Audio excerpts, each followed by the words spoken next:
What's the wildest thing that your teacher has ever did or said in the classroom and did not get in trouble for it? I'll go first. So I grew up in Detroit, Michigan in the 90s. And this means that I'm a product of Detroit Public Schools. So all of my teachers were Detroit Public School teachers, which means they were fucking hilarious. Now I went to a magnet school, which means two things. One, the education was just a little better. Two, the facilities was just as trash. As a matter of fact, sidebar.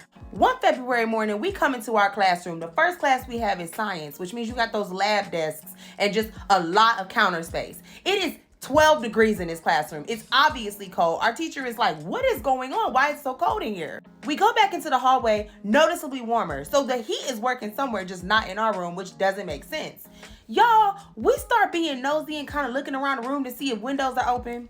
Why is there a bullet hole through our window? And that's why it was open. So what does our teacher do? She doesn't move us to another classroom to be safe or call the authorities to investigate this. What she does is tells us, half of y'all go look for the bullet. The other half of y'all get some duct tape and patch it up. We got shit to do. What? But that's not even top 4 craziest middle school stories that I have. And it's not who this story is about. This story is about a teacher named Miss Muwakil. And if you went to school in Detroit and you had a teacher named Miss Muwakil, comment below. Miss Muwakil was one of the most eccentric teachers I've ever had in my life. She was about 5'2", a little bit lighter than me, and she constantly wore 5 to 6 inch pumps to work every day. She would wear fishnet stockings every day, regardless of the outfit that she had on, and her outfits were like Miss Frizzle on crack. It was insane. If we come up to her neck and her accessories, she would have on a minimum of 4 strands of pearls a day, and they would vary in size and length. She would have on like 3 or 4 of those bangles. Every finger would have a ring, and she would have on big ass hoop earrings or whatever she could find to match that wig. And wigs should be plural because she used to sew 2 wigs together to make it look like whatever she wanted it to look like. One time she had one blonde side, one black side, because she said she wanted to give Cruella de Vil. I cannot make this shit up. But the wildest part about her is that she would threaten us to our faces in front of our parents and to administration, saying that she would knock the shit out of us and nobody would do anything. Mind you, fantastic educator. She taught us about Emmett Till and all these other things that schools were banning. She taught us about things that in the 6th grade, we didn't even learn about for real until 10th grade. She was teaching us.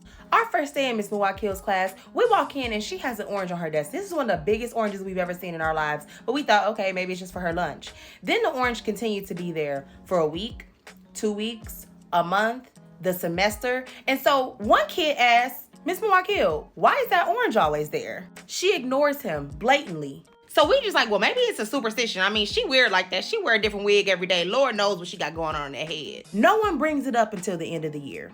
Until one of our classmates that we referred to as Hammerhead because of how his head was shaped, God rest his soul, I don't think he made it past 25. He asked her again at the end of the year, Miss Muwakil, are you ever gonna eat that orange? She ignores him again. Now this is the last week of school, and this boy whispers under his breath, glad we ain't gotta see this bitch next year.